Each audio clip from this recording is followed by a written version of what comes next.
তৃতীয় আপুর স্বপ্ন পূরণে আমরা সবাই মিলে একসাথে হলাম। আপুর ট্রেনিং সেন্টার থেকে আমি সেলাই মেশিন এর কাজ শিখতেছিলাম, তার সাথে গ্রামে এসে আন্টির হাতের মজার মজার রান্না খাইলাম এন্ড শীতের দিন রাত্রেবেলা আমরা খেজুরের রস খাইলাম।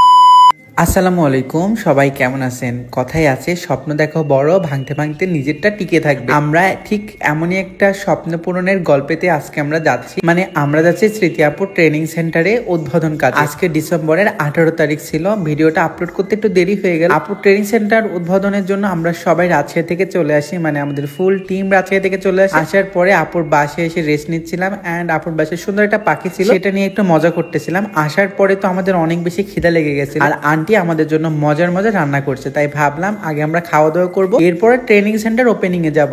আমরা সবাই মিলে একসাথে বসে পড়ি। আমরা যেখানেই যাই না কেন সবাই একসাথে অনেক বেশি মজা করি এন্ড সবাই ফ্যামিলি মেম্বারসদের মতো থাকি এন্ড খাওয়া দাওয়া করি। একদম গরম গরম খাবার খেয়ে আমরা সোজা চলে যাচ্ছিল ট্রেনিং সেন্টারের উদ্দেশ্যে রওনা দিয়ে দিই। আপুর বাসার একদমই সামনে যে বাজারটা, সেই বাজারে আপুর ট্রেনিং সেন্টার, এক কথায় ভবানীগঞ্জে এটা ধরে। আমি সঠিক লোকেশনটা এই মুহূর্তে মনে পড়তেছে। এরপরে আঙ্কেল আন্টি স্মৃতি আপু সবাই মিলে ফিতা কেটে এটা ওপেনিং করে। এই মুহূর্তটা ছিল অনেক বেশি মেমোরেবল। এরপরে আমরা সবাই মিলে চলে যাই হলো ভিতরে এন্ড এখানে আসার পরে আমরা মিলাদ পড়ে নিচ্ছিলাম।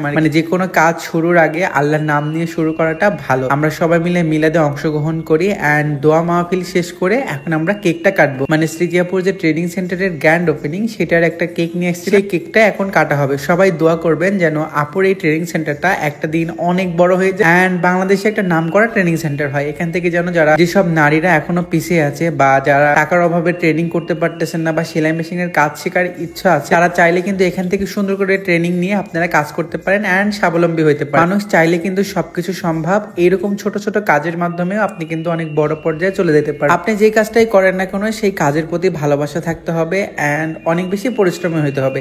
আপনার সাথে যেই বেইমানি করুক না কেন, পরিশ্রম কখনো আপনার সাথে বেইমানি করবে না। তাই আপনি যদি মন থেকে কোনো কিছু পরিশ্রম করে তৈরি করেন, সেটার সুফল আপনাকে দিবেই। এই ট্রেনিং সেন্টারে মোটামুটি একসাথে 10 থেকে 12 জন ট্রেনিং নিতে পারবে। এখানে কিন্তু ট্রেনার দ্বারা আপনাকে ট্রেনিং করাবে। তো আপনারা যারা ট্রেনিং করতে চান, আপনারা চাইলে কিন্তু স্মৃতি আপুর সাথে যোগাযোগ করতে পারেন। আমি সুন্দর করে ঘুরে ঘুরে জায়গাটা দেখাচ্ছিলাম। অনেক সুন্দর ট্রেনিং সেন্টারটা ছিল। এক কথায় সাবানার গল্পের মতো যেন আপু ইনশাআল্লাহ একদিন সাকসেস হইতে পারে। আমরা সবাই এখানে বসছিল, আপুরা সবাই বসছিল সাবানার মতো আর কি, হওয়ার জন্য। আর তাদের পাশে একজন করে দাঁড়াচ্ছিল। আমি যেহেতু সিঙ্গেল, তাই তিশা আপুর পাশেই দাঁড়াইছিলাম। আমরা দুই সিঙ্গেল, এক কথায় এক জায়গাতেই দাঁড়াইছিলাম। আমার মনে হয় বর্তমান যুগে ঘরে বসে থাকার থেকে নিজে কিছু করাটা খুব বেশি দরকার। আপনার নিজের হাত খরচের টাকাটা হলেও আপনার ইনকাম করা দরকার, সেটা ছেলে হোক বা মেয়ে হোক। যাই হোক, আমরা সবাই সেখানকার ওপেনিং এর কাজ কমপ্লিট করে চলে আসি বাসায় রাত্রেবেলা। আসার পরে তো আমরা এত বেশি সবাই মজা করতেছিলাম একটা বিষয় নিয়ে, আমাকে সবাই মিলে পচাচ্ছি একটা অ্যাপস এর একটা কথার মাধ্যমে। আপনারা অনেকে হয়তো বা সেই ভিডিওটাও দেখছেন। সবাই যখন যেখানে থাকে আমাকে পচানোর চেষ্টা করে, যদিও এটা সবাই ফান করে আর আমিও মজা আকারে নিই। এরপরে আমরা রস খাই। ভাইয়া মন্টি ভাইয়া রস নিয়ে আসে আমাদের জন্য, খেজুরের। আমরা সবাই মিলে রস খাচ্ছিলাম রাত্রেবেলা। খেজুরের রস খেতে কিন্তু ভীষণ ভালো। যাই হোক, সবাই স্মৃতি আপুর জন্য দোয়া করবেন, স্মৃতি আপুর ট্রেনিং সেন্টারটার জন্য সবাই দোয়া করবেন। সবাই ভালো থাকেন, সুস্থ থাকেন। দেখা হচ্ছে পরবর্তী কোনো ভিডিওতে। আল্লাহ হাফেজ।